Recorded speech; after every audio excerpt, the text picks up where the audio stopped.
This is The Neutral Position, hosted by Nick Palmisano, bringing honesty and reason back into conversation. Here's your host, Nick Palmisano. Hey guys, and welcome to The Neutral Position. Today we have educator extraordinaire, Matthew Beaudreau. He started the Acton school system. You've got like 1,000 degrees, and now you're doing a thing called Apogee Strong. Tell us a little bit about yourself. Hey man, thank you. I appreciate it. So I love the title Education Extraordinaire, and I will definitely steal that. But more importantly, I say I'm a focused husband and a father first, education next. And when we start talking about education, what I'm talking about is all of our platforms from the Acton Academy schools to Apogee Strong. Everything is around sovereignty and freedom. So anybody that we serve, the young heroes, whether they're on our campuses, whether they're in our Apogee programs, whether they're the dads in our Apogee programs, right? The young people that we serve through the Young Man's program, the home education program, we are teaching them to define education for themselves in terms of how do I become more sovereign, more free in what I'm trying to pursue. So I'm going to stop you just on the word sovereignty. Yes, sir. Because when I hear sovereign, I think of the dude that won't show his ID when he gets pulled over by the police because he's a sovereign citizen, he's his own country, whatever. What do you mean by sovereign? Yeah, that's a great question. So when we say sovereignty, we talk about picking up the pen to write your own script. So most people are born in this country and you're put immediately into these systems of, okay, now you're in the medical system, now you're in the schooling system, now you're in all of these systems that demand you to decide who the greatest authority is, and you're gonna blindly obey that authority.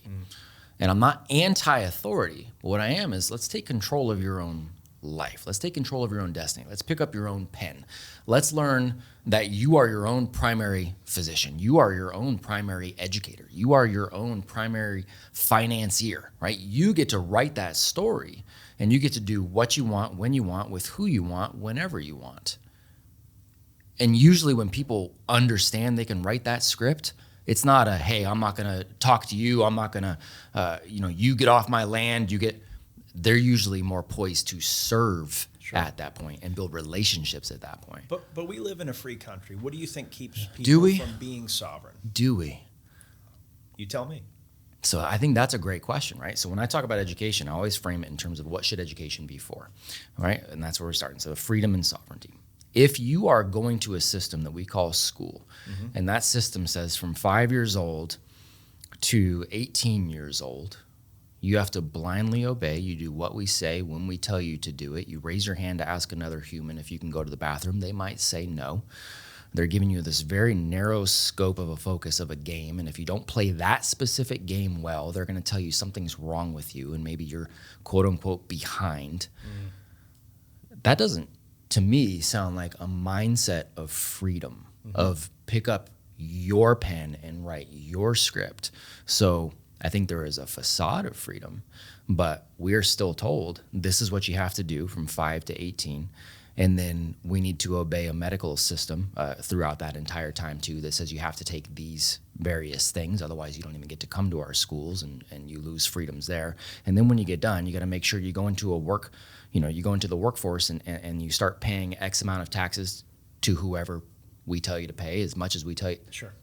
So there's freedom and there's not freedom. Sure. So I mean, on the school side, we talked about this a little bit before you came out here. Yeah. I started my education in Montessori, and I loved school back then. I mean, absolutely loved school. It was like the best time of the day, like excited to go, excited to learn, loved my teachers. And this is when my dad was a GS employee and we were living in Naples, Italy. Moved back to the States and then went to public school, and I was still a good student, but I now hated school. School became a chore. It was, here's some material, memorize the material for a short period of time, pass the test, and, let's move on to the next thing. The only exception were a couple of classes where, and there were a few, but there's one in particular that always pops in my head. It's called Problems and Interpretations in American Society. And it was by an educator named Mr. McManus. And every week we were given a different thesis, and we had to challenge that thesis one way or the other, agree with it, go against it, something in between, and write a 3-page paper every single week. And very few people wanted to take that class because it asked a lot of you. Best class to this day, the best class I've ever had in my life, because it forced free thought. That class, Mr. McManus has passed, but before he passed, that class essentially was removed because it did not fit with the national standard. But that class is the basis for how I write now, and I now have been paid as a writer several times. Without that class, I don't know that I'm as good, and you can't even have it anymore. That's right. So, that's a problem. Education always asks a lot of you. Education is growth. That's all it is. It's learning the two root words that make up the word education. One is to draw out. So you're drawing out that inherent genius, that inherent that DNA inside you that says, look, I'm actually really good at this. I'm not good at this. I'm excited about this. I don't love this. It's that self-awareness piece, right? That's a part of it. And the other part of it is scaffolding in the things that you want to know or learn how to do in order to do the things that you want to do, right? Those are the root words. None of that has anything to do with a specific checklist, right? Again, that's schooling. I always differentiate between the two. You got schooling and you have education. And so because of that, you also have teachers and you have educators. I can have any monkey be a teacher because they're just following a script of making somebody else follow another script. An educator is somebody that does demand the best from you. They're going to challenge you. They're going to draw things out of you. So Mr. McManus sounds like a great educator. He was amazing. Right? And here's the thing. There's a lot of great educators still in the system. I get pegged quite often as the anti-teacher, that's nothing could be further from the truth. I'm very pro good people in a broken system. And you alluded to that system when you said, well, this got taken out because it no longer fits the mold of what the funding is for, right? That anything that's making you actually think and how it's important, that gets stripped out. So you're stripping out anything that is not related to the testing that is going to create the funding, right? So you're also stripping out all of the trade programs, right? There's more 6-figure jobs available in this country that don't require a college degree than do. Right. And a big part of that is the trades, right? But we can't find anybody to fill it because, hey, college for everybody, right? It's everybody's got to go to college to be successful sort of thing, right? So trades get eliminated from schools. We're not testing them anyways. And so all these young people who would be able to build this amazing career and would love to do that don't get the opportunity to even get exposed. We pull out the physical education. We like to talk about mental health in schools, but mental health is directly tied to physical health, especially for our young men, which I know we'll get into, but we pull physical education right out of there as well. And then we wonder why we have all these mental health problems and we're just medicating kids instead of getting them to be physically active, right? So you have all of these things that are being sucked out of the schools. So you have this very narrow focus. And there's already, you and I, we could live to be 100. We're already going to only get to 1% of 1% of 1% of all there is to know. Yep. But we're going to make that focus even smaller and say every single person needs this exact info. Whether or not we can extrapolate that to any terms of success or not, it's ridiculous and it's intentional. Why do you think we've moved away from a model where essentially the town or the state, was able to build their own program? Like essentially you could build when I was a kid. Yeah. The teachers had they had intellectual freedom. They had a lot. They had a lot more as to what they were going to teach, how they were going to teach it. Yep. And that is not the case now. My brother's an educator. He's a department head for a history department in Massachusetts. He's a great teacher. In fact, he kind of got pushed onto the, hey, you're doing great, so you should be a principal. And he did 1 year of being a vice principal and then returned to being an educator because even though he did a great job, he's in it for the kids. Yep. Otherwise, right. He said, if it wasn't about teaching kids, I'll go make money and do something, but that's right. but it is challenging, and I certainly won't speak for him, but there are a lot of challenges in the system about what you're allowed to do, what you can't do. Very much so.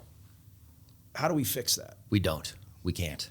We won't. You really believe there's no... I bet my life on it. I bet my entire career on it. I bet my entire family on it. Why do you I know think we that won't. is? So there's a gentleman who passed a couple years ago named John Taylor Gatto, Gatto.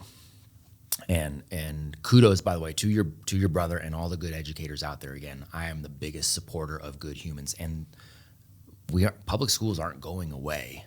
And Right. there's a lot of young heroes who will never, ever have the chance to go anywhere else. So I want good human beings in that system, right? Because they're going to be even in a broken system, they're going to be the light that is there. They're going to be, for some of these young heroes, these are the best relationships of it, because the people at home might suck as humans, right? So I want good people. So I am the biggest fan of those people.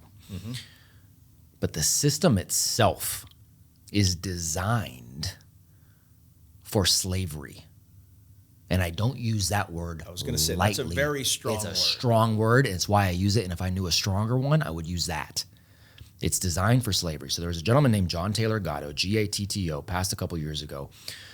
Most people who are listening to this, if you are a teacher, you know, as you went through the system to get your licensing, your credentialing, you never heard of this man. Nobody ever told you about this guy or his work. Even though he was a public school teacher for 30 years, was New York State Teacher of the Year multiple times, you don't hear about his work ever, because if you read his work while you were going through and getting your licensing done, you would leave the profession. Because what he did better than anybody else was he spoke to the why behind the way school looks, the why behind the structure that we implement, the structure that outside of like a Montessori, the structure that the conveyor belt school structure, like why was that in place, and why does that not look any different than when it started really like 150 years ago outside of the intellectual freedom component, right? This is a Prussian model, was brought over by, it was like a Prussian military model, and the whole thing has nothing to do with child development. And I will never do the explanation justice the way he does. So I always tell people to go find his work, Underground History of American Education, Weapons of Mass Instruction, Dumbing Us Down. He's got so many great resources. But essentially the gist was this. There were people who had a hand in some of the names you recognize, like the Rockefeller family, and some of these old industrial revolution magnates that brought this over. And Rockefeller himself is on record, go look for yourself, of saying, I want a nation of workers, not a nation of thinkers. So he put what is the equivalent of $1.2 billion today into making sure we created a public school system that everybody had to go to create a nation of people who could no longer think for themselves. That was the intent. That has been the intent. And there is now so much money, so much political power that is interwoven with what is supposed to be education, right? This unique, wildly personal thing for everybody. It's this system of one size fits all. We're all in this factory line together doing the same thing, same time. But this feels a little conspiracy. It sure does. It feels a little conspiracy theory. So Yep. Totally. Do you think that there is like a cabal of people that are really sitting around going, like, we need to make sure kids aren't thinking? I really don't know. And I'm okay. I feel fully okay saying I don't know who's pulling the strings. I don't know if there's anybody pulling the strings, if we've got a system now that is just a self-perpetuating system, right? Because here's what I do know. When I came into the public school system, I was trained on how to keep the system rolling. I wasn't trained on really what child development looks like. I wasn't trained on how to get down into that unique design and unleash the DNA of every young person I was working with, how to find out who they were and how to open up doors for him or her. I wasn't trained on that. I was trained on here's what you do when you do it and how to get them to obey you while you're at it. So at this point, it's this self-perpetuating system that, again, is government funded. Everybody's required to go to it.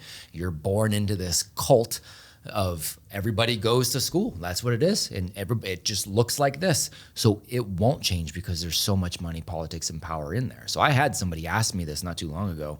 I went and did a keynote presentation for a great organization that comes into schools after school. And they do real world project-based kind of education. And I got to speak to 3,000 representatives from their organization, all these amazing teachers and educators from around the country. And then I spoke to their award winners in this small little private event. The administrator of the year asked me that very thing. She says, well, how do we fix this? She's like, 'cause I'm seeing it. I see it from the inside. This is not about kids. This is not okay. How do we fight back and fix this? Is it a school board play? Are we going against the unions? Like, how do we fix it? And I said, how do you fix the Vatican? At this point, it is such a big organization that is self-perpetuating. You're not going to shift the entire thing. You need to build something different. So that's what we're doing, is building something different. So, before we talk about Acton, Yeah. and I absolutely respect that. Building your own solution to a problem is my favorite thing to do. Yep. That being said, I'm still an optimist when Sure. it comes to our system, Sure. like our public system. I personally am a person that believes that, with very few exceptions, people aren't typically evil. They think they're doing the right thing. Agreed. There are exceptions. And I think 99% of our teachers fall into that category. They think they're doing the right thing. So if you were going to approach this, if you were going to say, I'm going to fix public school, let's just say for a second it's fixable. Yes. What is the first thing that we need to do? Yeah. Well, can I even add to that question? Oh, God, I love that. What advice? Julia, what do you I have know. to say? Well, two of my sisters are public school teachers. Yep. One of them, my oldest sister, has been a teacher for 20 years. Yeah. She was my math teacher. Yes. And Your sister was your math teacher? my sister, and I still failed math. We're going to have to Thanks, unpack Kate. that later. Yeah. It's a lot of trauma. No.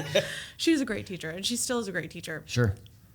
Neither one of my sisters would recommend anyone else becoming a teacher. So I even would say that teachers know that the system that they're in is very corrupt. What advice? I talk to them all day about it. Yeah. What advice would you give to teachers, though, that aren't ready to leave the system, that want to make a change? Like, what could they do today? Yeah. So I was always what I called creatively insubordinate. But the reality is, most teachers, most people don't have the balls to buck a system. Because there's all the other, right? Think about what it would take to leave a religion that your entire family is in. Yeah. Think about that. Because you decide, hey, this to me seems like there's better evidence over here for whatever, a different spirituality or a different religion, right? So you're like, okay, I'm going to go ahead and go this way because I see more evidence over here. Why would most people not do that? Well, everybody they know, all of their friends, all of their family are over here. So as soon as you say, well, I'm going this way and there's better evidence over here, do people tend to go, well, let me see the evidence? Hell no. They go, you're being distracted. You're joining a cult. You're going this way. We need to save you. You need to get back over here, right? That's the response. So most people never even try. Most teachers are very much in that boat. And I experienced it firsthand. As soon as I said, hey, by the way. It's also more work. And it's way more work. more work. It's way more work. They're already putting in over hours. They're putting in underpaid. Like, crazy amount of work. it's hard and to do that. It's extremely hard. And so most people acquiesce. The majority of the teachers I speak to on a daily basis that reach out and go, yep, this is a mess. The majority of them are not willing to leave because they go, well, this is all I've ever known. This is what I've been told I was supposed to do, which, hey, by the way, started in school. This is what I was told to do. This is how long I was told to do it. This is the box I was told to check. And there's just too much writing on it. I don't have the energy. I don't have the fight in me to go do something different. I'm not wired that way at all. I can't acquiesce. And especially when it came down to, first of all, to my own integrity, looking in the mirror. Once I realized what school was for, I couldn't continue to do it. So I was creatively insubordinate. I got brought into the superintendent's office as a public school teacher, and he said, we got a problem. You don't do anything you're asked to do. You're not teaching the courses you're asked to teach. You're just kind of doing your own thing. Here's the other problem. You're the most beloved teacher there by the students and by the staff and by the parents. So this is quite the conundrum because we don't know what to do with you.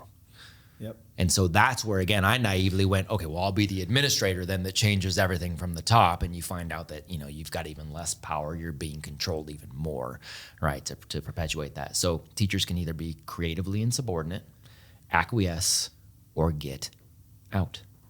It's interesting too, because when you're, I coach wrestling. I've coached wrestling basically since the late 90s. It's awesome.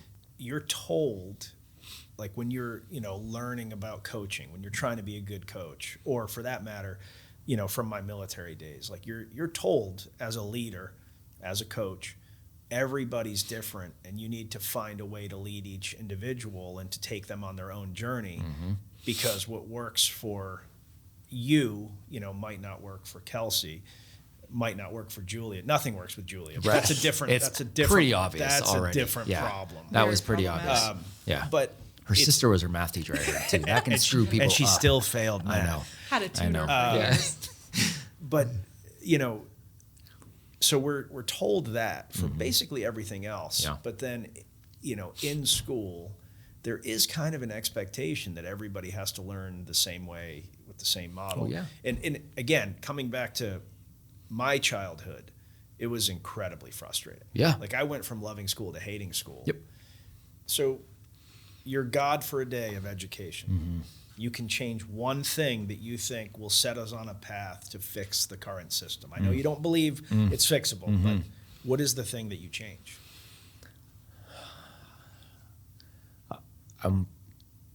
It'll be a struggle to pick one thing, because I lean so heavily now, knowing what I know about the game. I go 180 degrees the other way. And I really think school and education, not only are they not side by side, they're diametrically opposed. So when I'm talking about changing school to make it a place of education, words matter. I would eliminate the standards as they are currently defined. Now, standards themselves are a good thing. Yes. Right. And this is where words start to, they matter so much, right? Because standards are a good thing. The schools will say things like, we're building lifelong learners, right? It's all the cliches that's a great thing. The problem is in the execution, we're not actually doing that. We're killing the love of learning on purpose, right? So I would eliminate the standards, because the standards would then trickle down to define, okay, well, then I guess that gets rid of subjects, it gets rid of grade levels, it gets rid of grades, and all of those things need to go away if we're really going to get to a system of educating each individual person. So I would eliminate the standards from the get-go, because what does every single human actually need to know? We don't ever stop to actually ask that question. The pushback, of course, is going to be, how do you know if the kids are learning if you're not grading them? So how do you know you're doing a good job if you're not getting graded? There's no other system where we grade human beings. Outcomes matter. Sure. Being good at something matters. Being proficient at something matters. But who decides that? Well, your friends or the relationships you're in decide if you're a good friend. They decide if you're a good husband. They decide if you're a good son or good daughter. The market decides if you're a good product because they're willing to pay you for it, right? There's all these things that matter, but nobody goes, yeah, you got an A in being a husband this year. You got to be like, so, and what is my wife does? And she probably she's does. hard, That's a she's good point. hardcore, though. That's a good point. I've never received an A thus far. And then we've got to define what learning means too, right? Because when people ask that question, well, how do we know they're learning anything?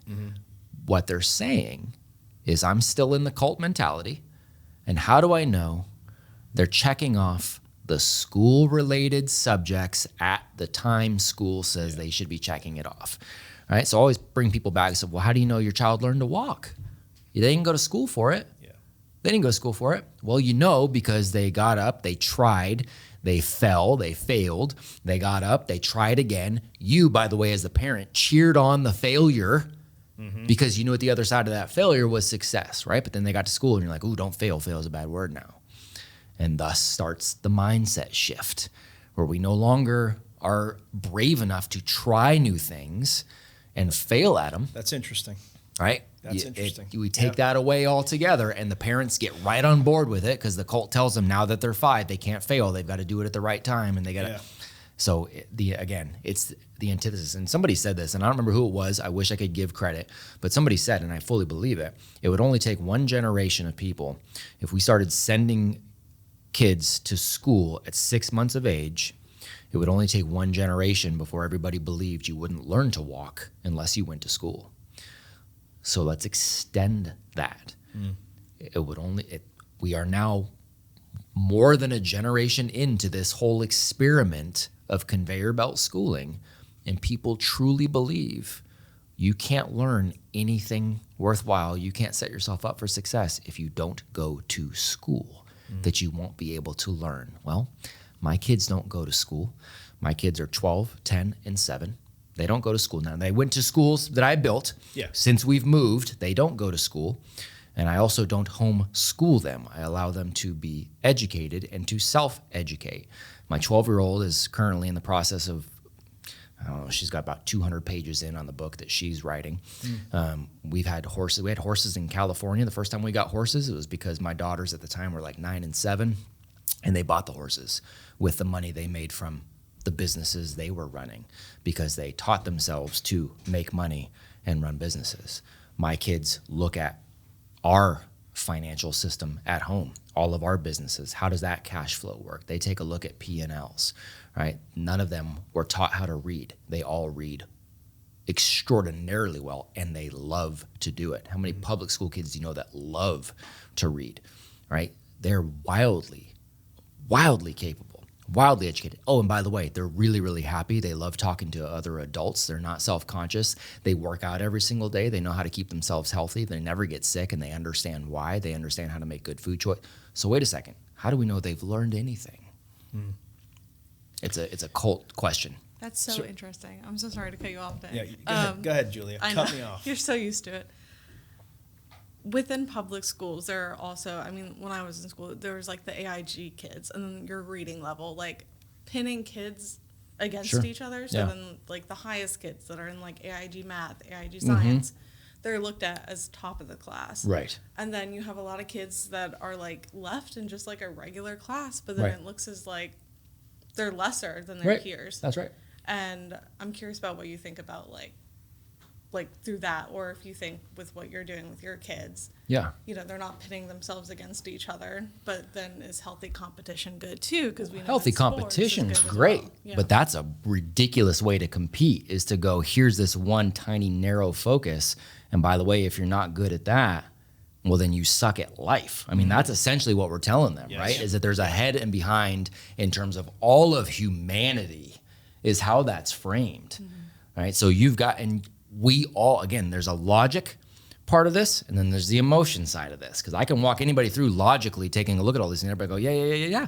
But then emotionally, you're still attached to the cult, right? So logically, do we all know people who had a really hard time doing well in school, but they are crushing life? Yes. Yes. Yep. Do we know people who crushed the game of school and are miserable, have horrible relationships, hate their job, hate their life, broke as hell? Like, do we know those people? Yep. So what's going on? Again, I go back to what should education be for? We talked about sovereignty, freedom, defining that for yourself, picking up your script, right? I understand how to have good relationships and make my relationships better. I understand how to make money, keep money, give money. I understand how to stay physically healthy, mentally healthy, spiritually healthy, emotionally healthy. Like that's, and I want to get better at every single one of them. That's education. We don't talk about that in school. We go, here's a narrow, tiny little freaking game. And if you're good at it at a certain time, we're going to tell you you're smart. And if you suck at it at a certain time, we're going to tell you you're not, or something's wrong. And we start saying ahead, behind. Okay. So are there other 46-year-olds that make more money than you? Absolutely. Sure. Are they ahead or are you behind? Who cares? Who cares? Yeah. And who cares when they're 5 and 8 and 12? But that's something that took me some life experience to realize. You bet. I mean, bet it did. That's a, know, so going back first to what you were talking about, I had a kind of a flashback to when I moved from Italy back to the States. The school was very, very not okay with the fact that I had skipped a grade. And my parents were like, well, put him in honors classes because he's good at school. They were like, we don't feel like somebody his age is going to be able to hang. So they pushed back, and I basically had to start in like the regular classes in middle school. And, it was a joke for me. And I got even more frustrated with school. So I was acing everything, wasn't learning anything, wasn't pushed. But then when I finally had my choice, because in high school you can pick your own level, I went to the honors classes. I was almost ostracized because I hadn't been in the honors classes in middle school, even though I did extremely well. But for like a year, I had to kind of earn my stripes, so to speak, with the kids that had, because of the structure of how kids see themselves. You're either a smart kid, or you're a regular kid, or you're a dumb kid. So for us, it used to be like level 1, level 2, level 3. If you were level 3, you were like the dumb kid. If you were level 2, you were a regular kid. If you were level 1, you were smart. And then there was a couple of times where people kind of took maybe one level 1 class, and it was like a thing, which to me, like as an adult now, it's such a preposterous, it's ridiculous way of looking at things. It's ridiculous. And when you take kids out of that, then they stop looking at dumb kids, regular kids, smart kids. They start looking at who's a nice person, who has character, who has value, who has competence, who has like we do in life in general. And box checking. And I tell this I tell this to people now. Like I tell this to my kids, I tell it to all these guys. Trying to check a certain box of where you're supposed to be is insane. I literally just had this conversation with a high-level USA wrestler who is doing extremely well. His wrestling career he's getting better and better. He's right in the mix for the Olympics. Awesome. And he was like, I'm getting deep into my 20s, and I haven't built a business or anything yet, and I feel like I'm running out of time. And I'm like, listen, man, do you want to be the best wrestler on planet Earth? Like, yes. It's like, you're not going to get another chance to do that, and you're in your 20s. You have infinite time. And by the way, you could start something small on the side, and you don't know what that's going to turn into. Like, you have infinite time. There is not a specific thing you have to do. I've been, with businesses, I've been up, I've been down, I've had great experiences, I've had terrible ones. But the cool thing about running your life like this is I'm always doing what I want to do. That's right. Even if it's hard, even if it's not going my way at any given point. I've had a very interesting life thus far. And I think that is more valuable than so much more. Whatever you have in the bank. As long as you're, you got to be able to eat. For sure. But as long as your family's taken care of, everything else is really just noise. Right. And so, my opinion. I agree. And there's a lot of personal responsibility that comes along with living a life that way. Right. But that's where I'm leaning into. That's a sovereignty piece. You're making these decisions now. Infinite responsibility there. Infinite responsibility. Right. That's right. The opposite side of that is just being the guy who checks off the boxes for whoever tells him to check the boxes, and whatever boxes those are, which again, that's what starts at school. And then you go to college and it's like that same thing. And then, now you're going into the workforce, and I'm hearing from all these Fortune 500 companies that are like, we're hiring these kids. We want to fire all of them because all they're doing is asking, what boxes do I check next? And if I check this box for 6 months, can I make $100,000? Right. You'll appreciate this story. My one and only Fortune 100 gig right after I left. I graduated from Duke University with an MBA. I went to work for John Deere, which is a great company. I really love the company, love the people there. This video is not sponsored by John Deere. This video is not sponsored, but it could be. But could be. That's right. But I got in trouble. So my first job was with the corporate brand licensing division. And, if you remember a period of time where John Deere clothing was like the heat. So that was this guy, Dean Hamke, this woman, Molly Reddish, and me just constantly finding ways to make John Deere cool. And one of the things that I did, David Letterman used to have a thing where brands that did something charitable would be highlighted on his shirt. And there was a giant bear, like a dude dressed in a bear costume, that would come on and like present the brand or whatever. And so without asking anybody, I wrote this like really funny letter from, and sent, I don't know, $2,000 worth of clothing, toys, and a bunch of stuff to be donated to kids. And sent it. Next thing you know, like everything's popping off on social media, and I'm hearing like, Letterman did it, and I watched the episode, and he gave John Deere a huge shout out, and our toy sales went up, and our shirt sales went up. I get called to task with John Deere PR because, and I don't blame them, but I didn't run it by anybody. Mm-hmm. And even though it went well, like what if I had said the wrong thing, or the language I used in this letter could be construed as this or that. Mm. And again, I don't think they're wrong, because what if I was an idiot and I did say the wrong thing? Mm-hmm. But to me, it's like, I just made us money for free. Yep. And we won, and I'm in trouble. Mm-hmm. And that moment was when I knew that I could not stay in corporate America, because I really think they're one of the coolest companies to work for. Yeah. And it still was not, like, it made me so unhappy. That moment was like. Yeah. See, I think we all have moments like that. Young or old, where we go, oh gosh, I want to make my own decisions, dude. I want to make my own decisions. For better or for worse. For better or for worse. Yeah. And I want the consequences of those decisions, right? That's a DNA thing, man. Yeah. I think we are built that way. But so many of us give that up very, very early. And school is the biggest driver of that. School and weak parenting, the biggest driver of that. We give that up and we acquiesce. I can't. So Stanford leads you to start your own school system. Eventually, yeah. Stanford to public schools to private schools, which look just like public schools almost all the time, to start in my own. What was that? What was that experience like? Because Acton Academy has blown up. It's a huge undertaking now. And you've done that in a very short period of time. Yeah, we've gotten big really, really fast. And Jeff and Laura Sandeffer had the initial Acton Academy, the Acton MBA, that they started first in Texas, the MBA program, because they were seeing a lot of these MBA programs too that are just theory, they're just academic theory. And I've had the experience myself. I've had MBA professors at Yale tell me that my parenting methods weren't going to work, and my schools weren't going to work, and all the business. I'm like, okay, cool. Schools are making 7-8 figures a year. My kids are the happiest, healthiest, most disciplined, most thriving young people ever. Hey, by the way, professor, how many businesses have you run? Yeah, zero.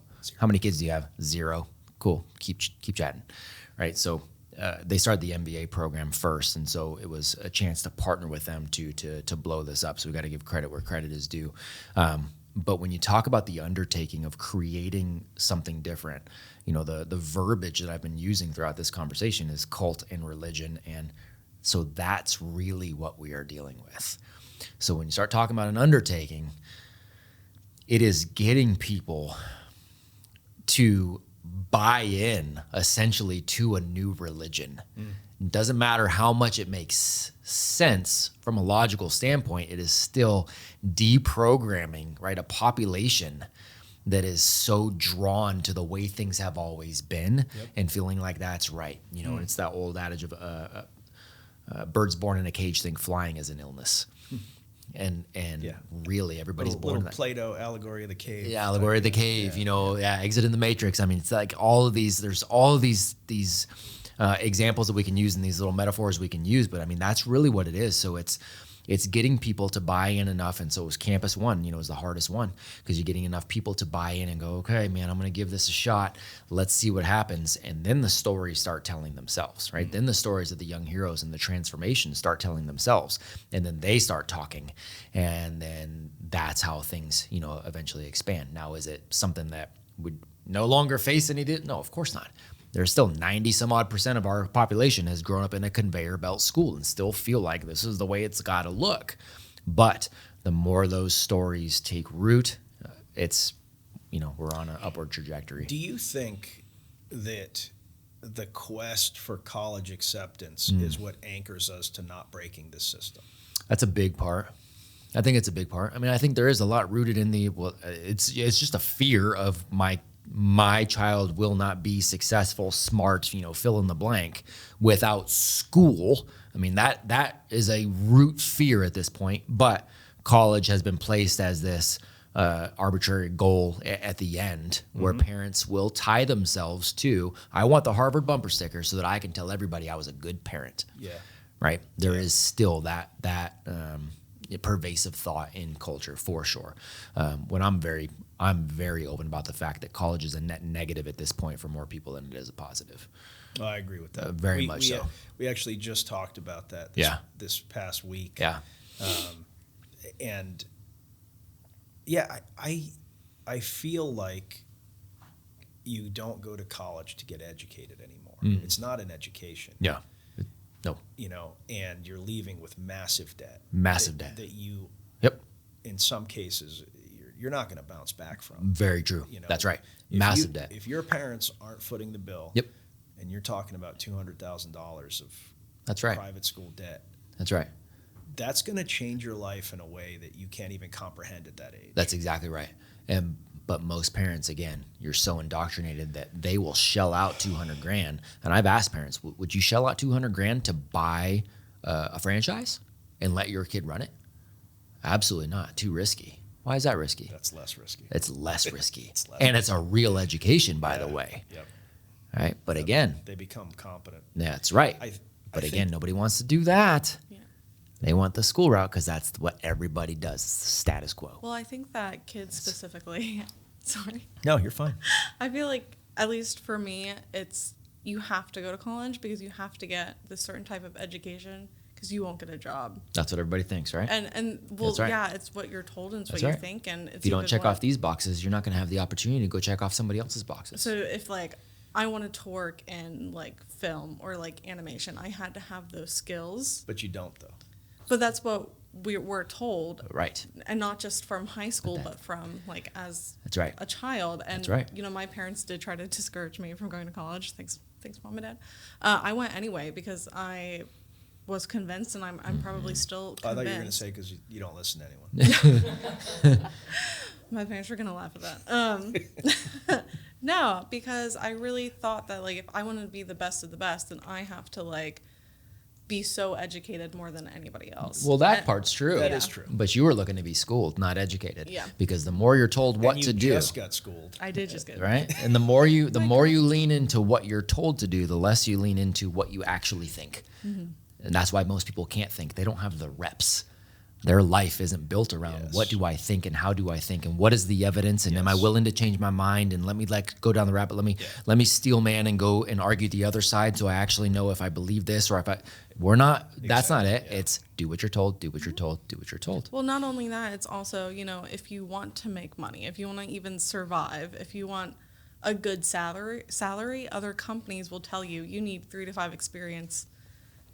years of experience at another company. Like, you know. Yeah, you need to be able to fly a helicopter and you need to be able to. Yeah, I know all that, but it's bullshit. It is bullshit. Can we say bullshit on this? On this Yeah, I'll say It's bullshit. It is okay, bullshit, good. It is but bullshit, if and you it's want a job. And I'm not just saying bullshit from a metaphor like, oh man, that sucks. Like, no, it's also bullshit. Yeah. If you go and show anybody that you have the competence that you've got, like if you show them, you show up and just go, hey, here you go, look what I have got here. Nobody, you know Gary Vaynerchuk, right? I've had Gary Vaynerchuk on the show and stuff too. Like, does Gary have a degree and all this? Absolutely not. But if he walked into any company in the planet and was like, hey, they'd be stupid. There's no way, right? Because they understand how competent he is. By the way, you don't have to be Gary Vaynerchuk to be competent and to show people that you are competent in something, right? You can show them and they'll waive all of the requirements really damn fast. Yeah, for those of you listening, like if you're in this position where you're really good at something, do the extra work to show the employer. Show it.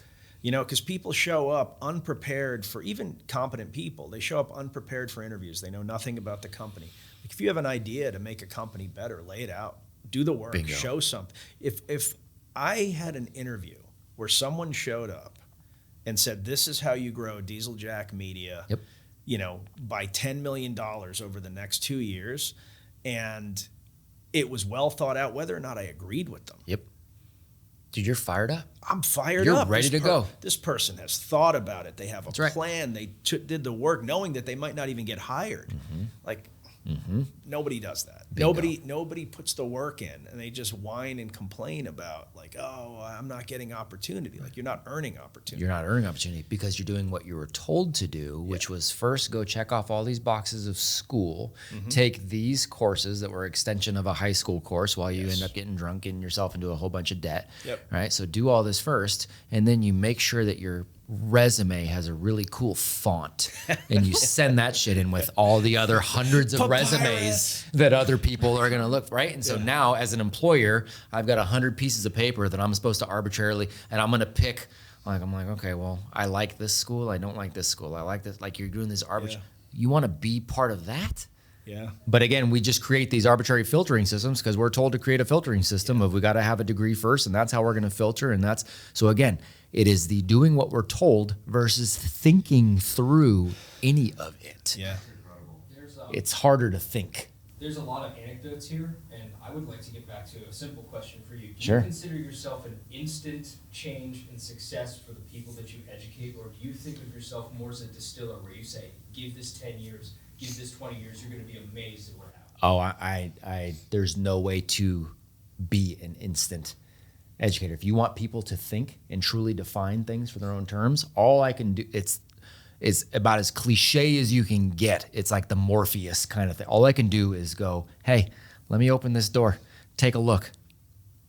And then you're going to jump in or you're not. You're going to go through the door or you're not, right? Or I'll use like Noah's Ark as a freaking metaphor. I'm like, dude, I'm going to build a boat. And hey, by the way, shit's about to get really wet.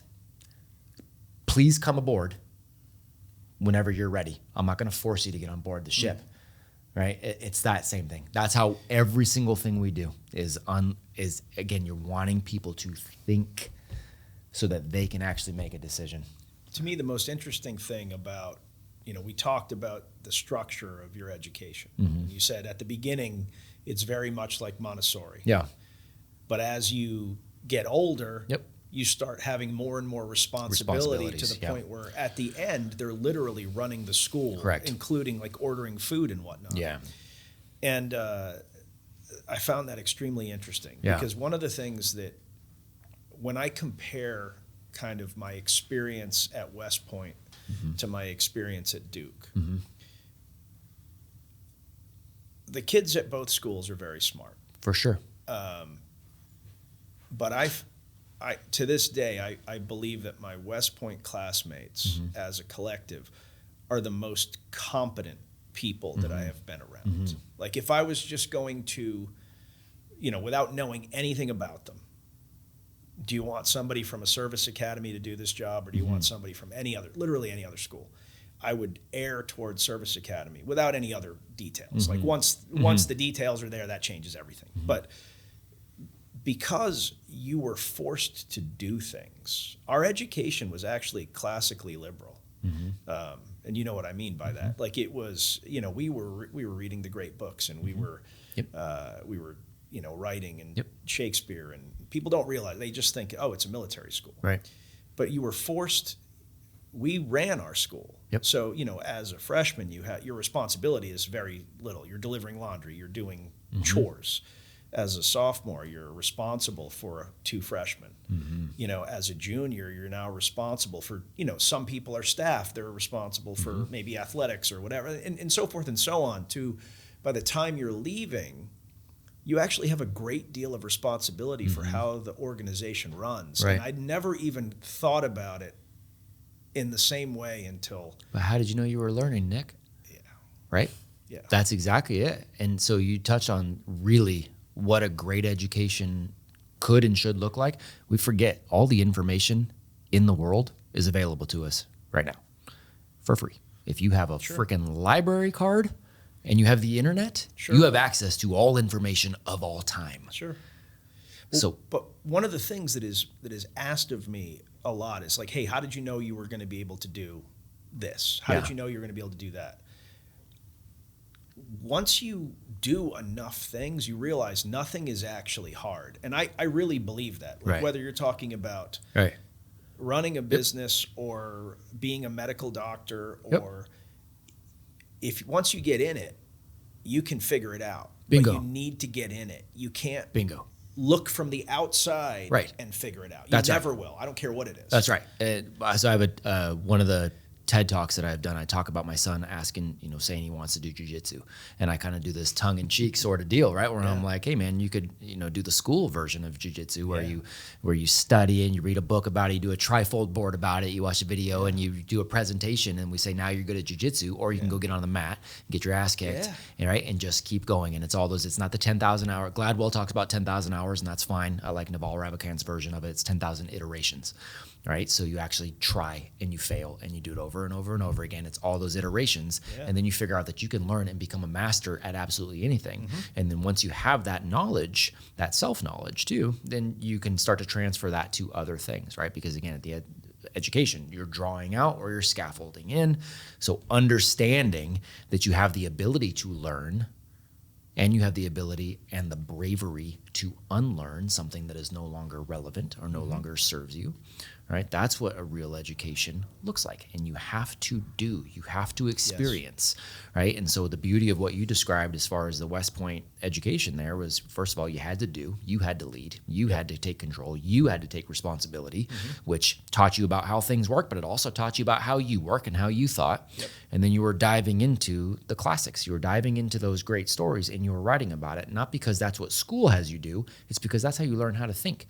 You put yourself into these great books. What you're doing is you're putting yourself into the shoes of the protagonist in there, and you're getting reps in having to make hard decisions and recognize patterns.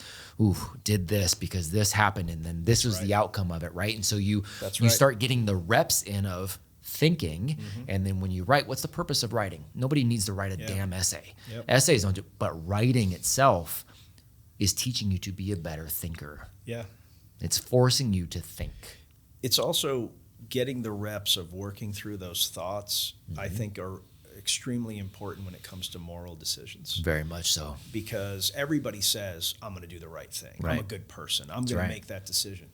But what in real life, those decisions happen under stress. Bingo. And if you have not locked in, this is my rule. Like, hey, I don't care if I go bankrupt. I'm not doing this thing. Or I don't care if I lose this relationship.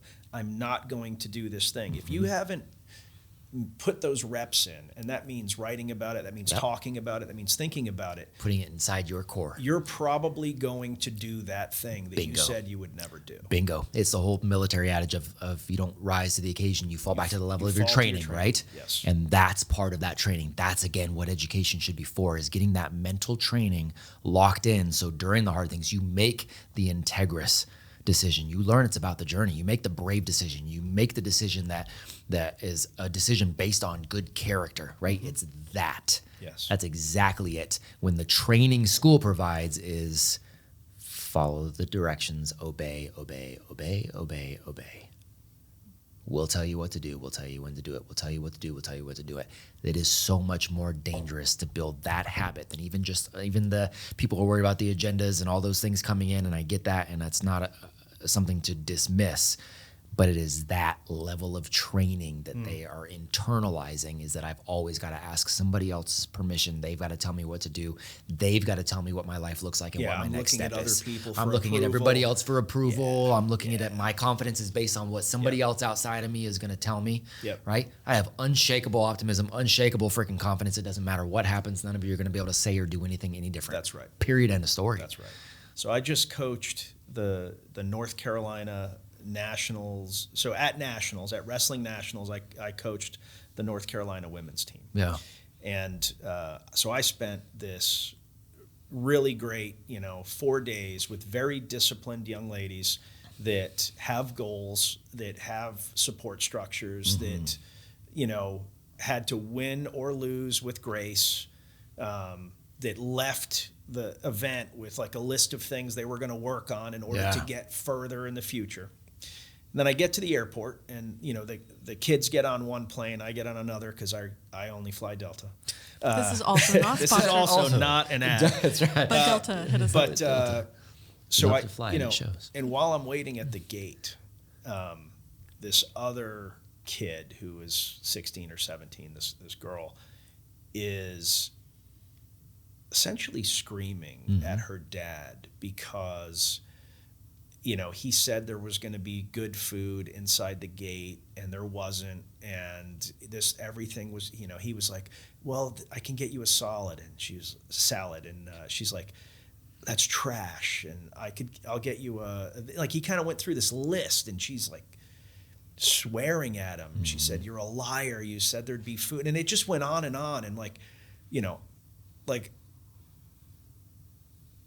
I don't spank my kids. I've never felt the need, and my kids are very disciplined. Yeah. But if there was a kid that needed to get spanked, It was that her. was the moment. Yeah. But also, I mean, it's not on her because she was never led. she was never provided with a standard. She was never led. That's exactly right. And the standard that this man, I mean, don't get me wrong, I pitied him. Yeah, Because I don't think I don't think he's a bad person. I agree. But I'm very close with my children. Yep. But my number one job is not to be their best friend. My number one job is to build, you know, adults of character. Bingo. That can handle themselves. That's right. Our job is to build, and what I always say is we need to build dragon slayers in a time when dragons freaking exist. Man, yours is right? better than It's mine. always that. But and we can use and we can go back to Frederick Douglass too, who said it's easier to build strong. He's speaking of boys in particular, but you can extrapolate that to children. It's easier to build strong children than it is to fix broken adults. Right? It's much more. You're easy better with to the do words that. than I am. And that's I'm talking about leaders of character. Don't forget, You're I am like, education I'm slaying dragons. extraordinaire. Right? I didn't, so no. But that is our role in the way the world is working now. Things change more rapidly than ever before. Yep. So parents have this.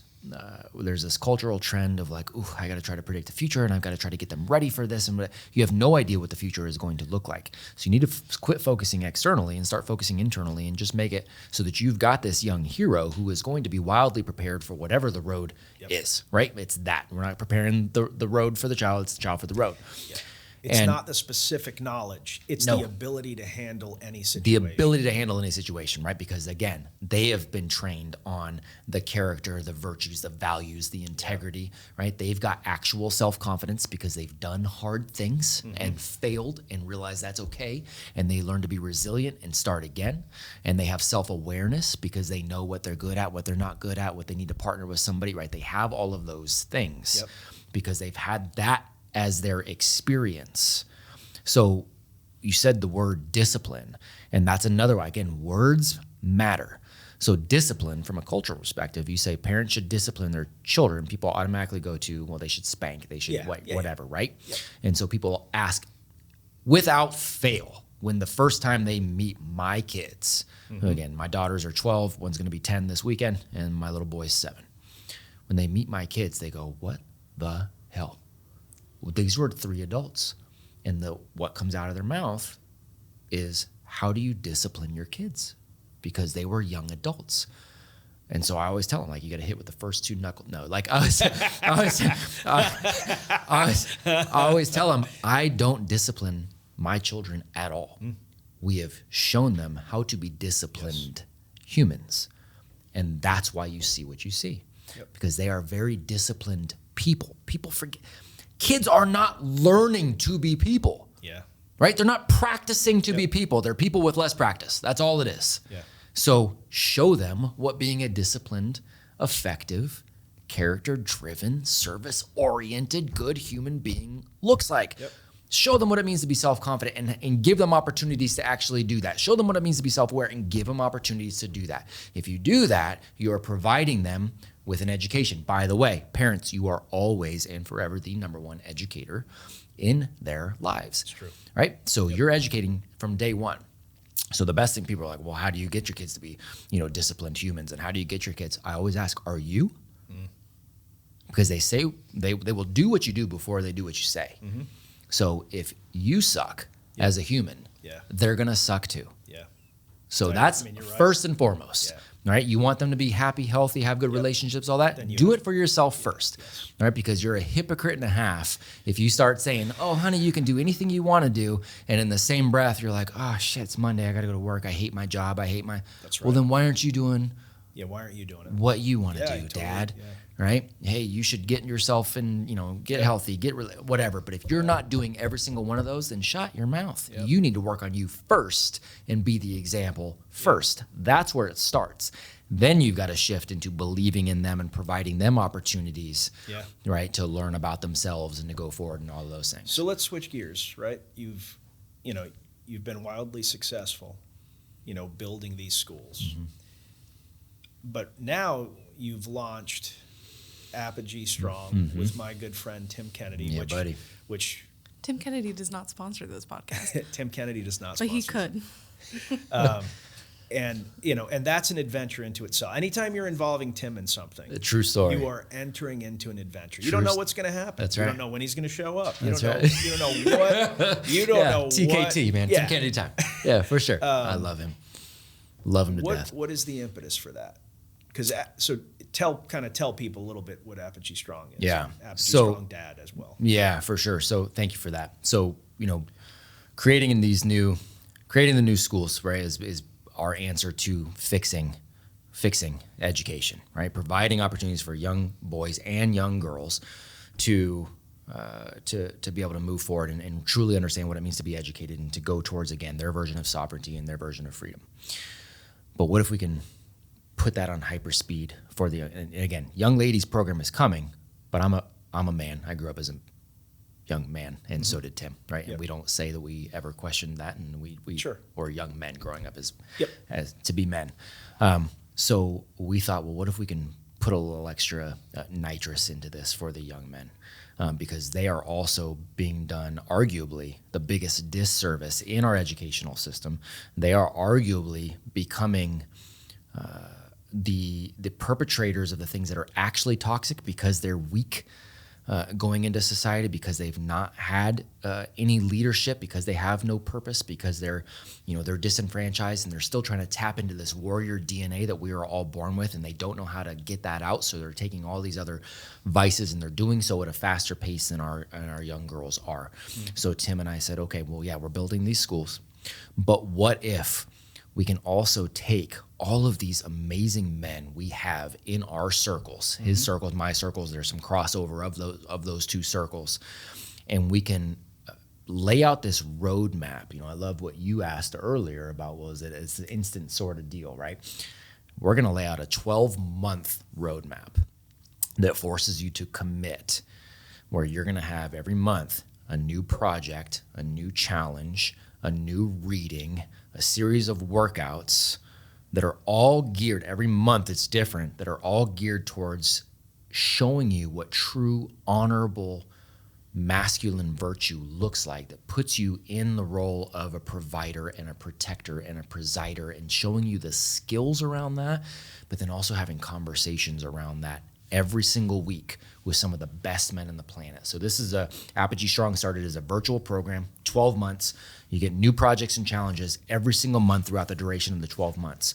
But you also have a platform that we are all communicating around daily. Mm-hmm. And every week we bring in another good man who is out doing great things for society, and they pour into the young men too on a live call. We run it as a podcast, but we'll do it as a live call. So the young men are interacting. One week they'll interact with a famous actor, and then the next week will be a Navy SEAL, and the next week will be a comedian, the next week will be a billionaire CEO. It's always the SEALs and the Rangers and and we got Delta guys, and we got, right? So we got these military guys, but we have these, we have entrepreneurs, we have professional athletes. We've got the through line is these are good men who are telling their stories about how they started as young men and walked a journey into being a good man. So the young men that we are serving are hearing all of these stories that are wildly different, but they're the same. Because the patterns to success, the patterns of serving, the patterns of putting others before you, the patterns of living with integrity, saying no, it's all those things we were talking about, right? The benefit of all these stories, well, they're hearing it in real time too. And so that is becoming their baseline for normal now.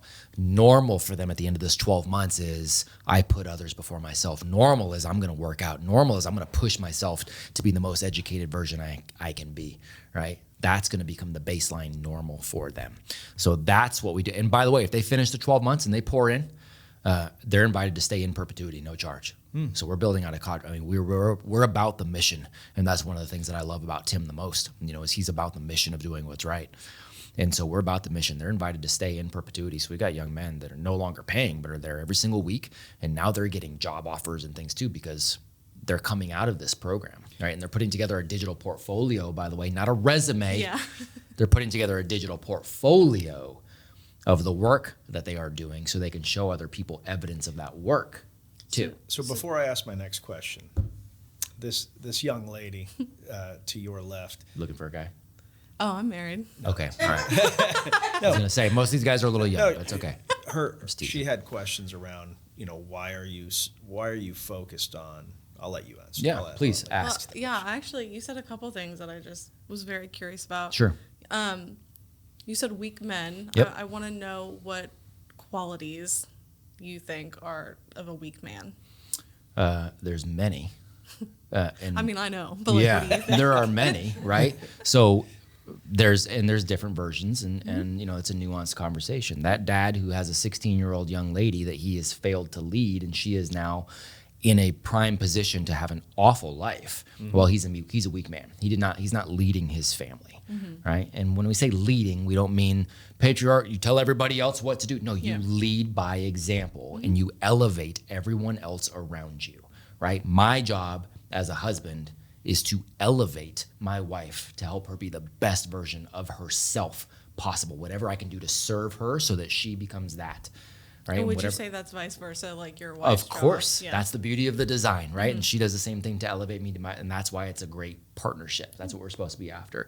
And we're supposed to do the exact same thing with our kids, right? But the cultural propensity now to have these weak men who don't have the ability to communicate in that way, who don't have the understanding of how to lead, who are distracted in all the different ways that there are to be distracted now, right? I'm gonna play video games instead of going out and conquering the world somehow, right? And going and providing, like going on a real life adventure. Well, I'm gonna tick off that box in my mind by playing video games, and I'm gonna pour into my wife and build this great relationship. Nah, man, I mean, she's there and that's cool, but I got porn on demand, right? And you got all of these different. I'm gonna be the guy who talks about all the quotes Jocko and Goggins and all these kind of things, but I'm wildly unhealthy and out of shape, and I'm right. So there's a number of different ways this plays out where you're not moving towards the ideal, and that's the majority of the men in society, I would say now.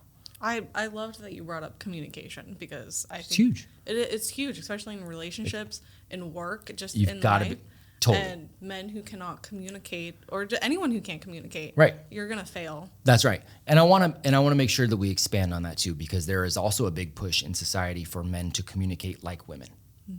And that's also not healthy, right? Men and women are different. I know that's not trendy to say, but that's the way shit is. Yeah.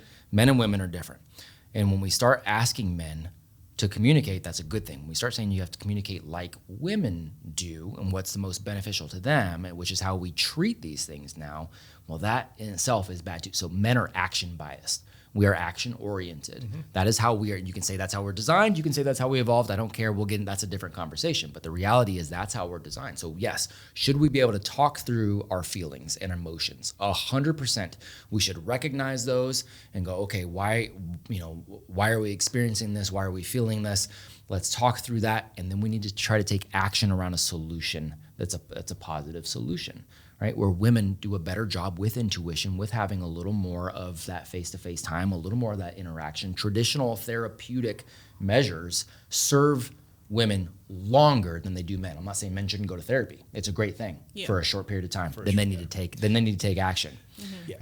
So that's part of that communication piece. Yeah, speaking for myself, once I've mentally solved the problem, if I don't take action, it actually creates anxiety. If we're not taking action. Like, that's why we have so many anxious young men. I know I have to do this. If I don't do it, it's like, Bingo. So we've got all these anxious young men who are, again, they go to school that's telling them sit down, be quiet, don't take action on anything, right? And then they come out and it's like you've got all these virtual distractions because they want to take action on something, but if I can take action and do it this way, I'm checking it off again in my box. If I can take action and bring up the point, I'm checking off that, relationship piece.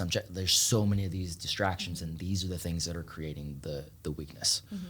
Does that make sense? Yeah. Yeah, there's a lot of jokes about it online, but, this generation of men is having less sex. They're having sex way later in life. Yep. They're a bigger percentage by a wide margin will not procreate. Yep.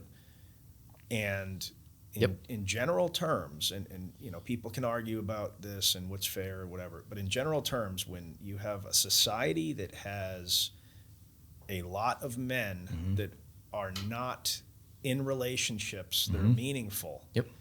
you have a problem. You have a problem. It is a societal problem. Bingo. Because those are the guys, those that are miserable, Yep. that are shooting up schools, Yep. that are committing, That's right. taking their lives. That's right. Those are the guys that are making the misogynist comments Correct. online. They're the ones that are sending, dick pics. Yep. They're the ones that are, those are the guys that They're are the ones that get into the trafficking. Those are the guys. Those are the guys. Because they're perpetual boys. Yes. And we are not designed to be perpetual boys. At some point, you've got to decide to step into masculinity, right? Like we used to do that. There used to be these rites of passage and good men. Again, that's going back to Apogee Strong. Good men bringing young men into these rites of passage to become a man. It is a decision to do it. Our DNA hasn't changed. Teenager wasn't even a word until 1944. I didn't know that. Wasn't even a word. Wasn't even a word. You're 13. Congratulations. Cool. Yeah, start working. Start working. Yeah. And it's not like we're incapable. Yeah. Our DNA hasn't changed in 80 years. The expectations have changed. It is. We've lowered the bar. Even in my lifetime, when I can't remember if it was 11 or 12. Yeah. But like I bought a paper route. Yep. Off of another kid. Yep. That was like leaving the paper route because he was now old enough to get like a real job. Yep. So I had a paper route for years. Bingo. And then as soon as I was old enough, like I sold the paper route to another kid. Right. And then I was a short order cook. Yep. And like that was just. You moved on to your next thing. That's exactly right. And hey, by the way, in the relationship things, you had to actually go up to the girl and talk to her. to go up and you actually had to ask her out in person, Yeah. and she might say no. And it was you might have to soul-crushing. You Uh were huh. like, Soul crushing. You weren't you just sliding get into out. somebody's DMs. Get the Yeah. fuck. Get out of here, dude. Yeah. No, you're right. You know, like that was. you actually had to have a pair. Most kids don't even know what that's like. Like the rejection of That's right. in person That's right. is. That's right. Like it was like the camera in a show that's like, and That's you're right. just staring there. Yes, and, dude. But you learned that you could survive. Yeah, it's like, oh, Right? okay, it wasn't you that came bad. back around. That's right. And so you learned that you were resilient, that you were capable, that you're okay. You learned to fix what the mistakes were, how you went about it. If you went about it like you're impish, you learned to fix it. If you went about it like a total douchebag, you learned to fix it. Yeah. Right? There were the natural consequences that made you step up That's right. or lose. That's right. That's how life works. By the way, that's education. So, what is your ultimate goal with Apogee Strong? Yeah. Free as many freaking people as I can to create as many warriors as possible that are going to go forward and lead other people to learn to think and act upon their thoughts, serving other human beings. I mean, that's it. It's unleashing these ninjas on the world. Awesome. Is there anything that you wish I had asked you that I didn't ask you? I mean, no, because I think we got to the one of the questions that I get sometimes on shows too, and I think we've alluded to this, and it's what I want people to be able to take away, especially if they are parents. One of the questions I guess I get a lot is, what's the one thing parents can do, or what's the one thing? The reality is stop operating out of fear, because the majority of people, parents or otherwise, operate out of fear, and it is that fear that is stopping you from questioning everything. That's that fear that is stopping you from maintaining curiosity, right? Where education is about growth. And if you're not continuously curious about something and questioning your own beliefs and going to war with your own ideas and the ability to have, like, if you're not doing all that, you're not living a life where you're existing. Yep. You're existing.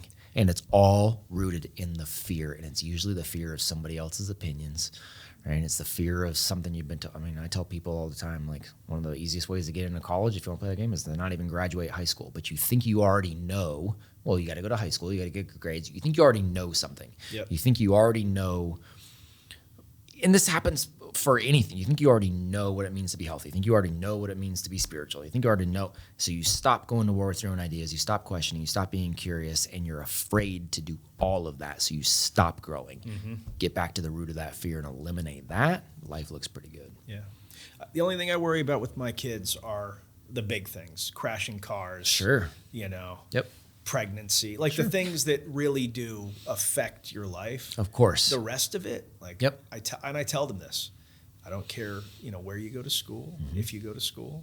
I don't care what you study if you go to school. Like, you are making all these decisions. I give them advice on, Right. hey, this is.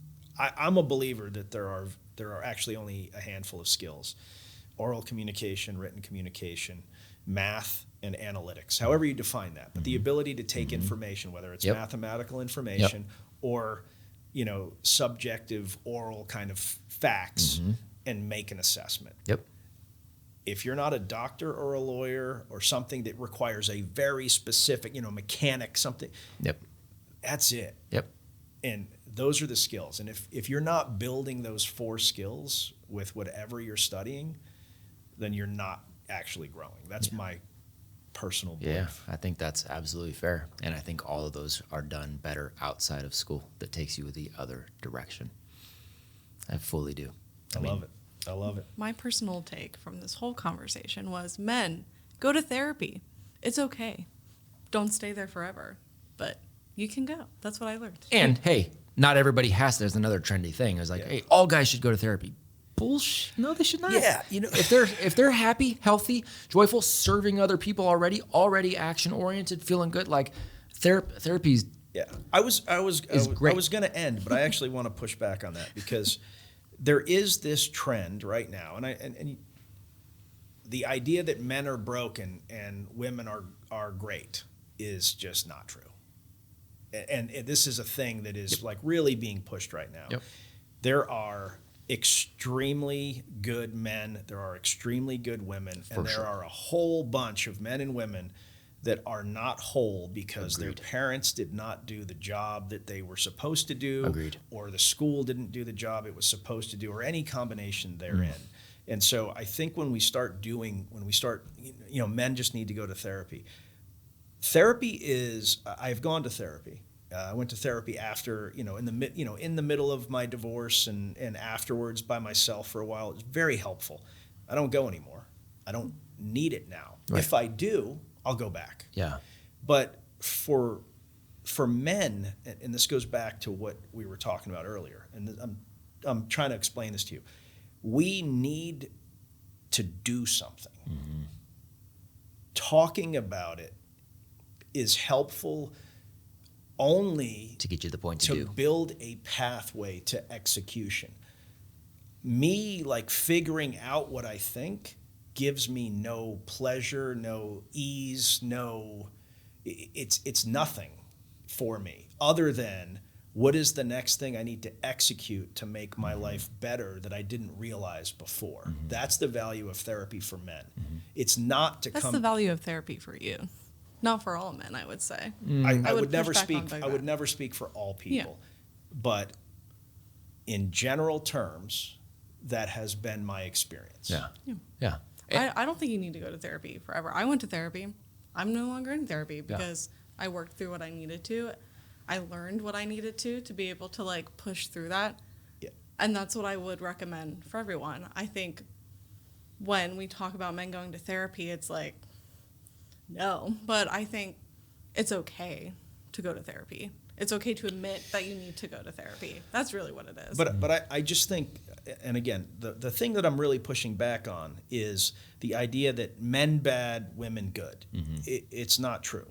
And I'm not saying that you said that. Yeah. But there is absolutely a social push. media, cultural push that like, man, women have it all on lock and men suck. And at some point, like, men start internalizing that stuff. The young generation, you get these guys that are like, I have to do whatever my girlfriend says, my wife says. And actually, that creates problems. Yeah. Like, it is your job as a husband, your job as a wife to have honest conversations with your spouse and to like figure out what the issues are. When you disagree, have those conversations. It is not your job to say, yes, honey. It's not your job to say like, yes, husband. Like, that is, you have to air that stuff or you end up in a bad situation. And I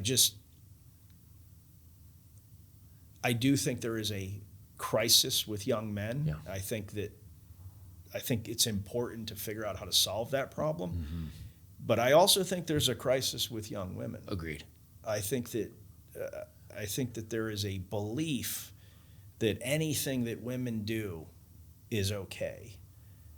And they don't have to be disciplined, and they don't have to have a plan, and they don't have to have, they screw up, it's, okay, it'll be fine. Men screw up and, they're losers. Like, there is definitely like an issue there because we have invested in a good way for a long time in women. Women are crushing it right now. They are dominating college. They're dominating, amongst young people, they're dominating careers. If you extract, the factors for the time women leave to have children, women make more money. I mean, women are doing well now. And we're still talking about how men suck. And we're still talking about how men are broken. And I do think there are broken men. But like, how much of that is also that we have started perpetuating this idea that like guys are not good. Yeah. And it's just not true. Yeah, it should never be an either or situation. It should be a yes and. Yeah. Let's make the best possible version of guys and make the best possible version of women. Let's understand that there are some similarities in both and there are some differences. And that's one of the hardest parts about relationships too, is understanding. As a husband, I have to understand my wife does operate somewhat differently too. She's got to do her best to understand that for me, and we got to work together through that. Right? And it's a beautiful thing when both sides are committed to doing that. It should be a yes and. Let's do both. And that's why also Tim and I know that we do want to do something for the young ladies. We also know we're not the ones to design it ultimately. Right? And so we're having some great conversations with some great women that are coming in to help us. That's awesome. Help us out. That's awesome. Tulsi and Katie Wells, and I mean, there's some phenomenal women that are going to help us to build that out too, because we know we're not the guys to go.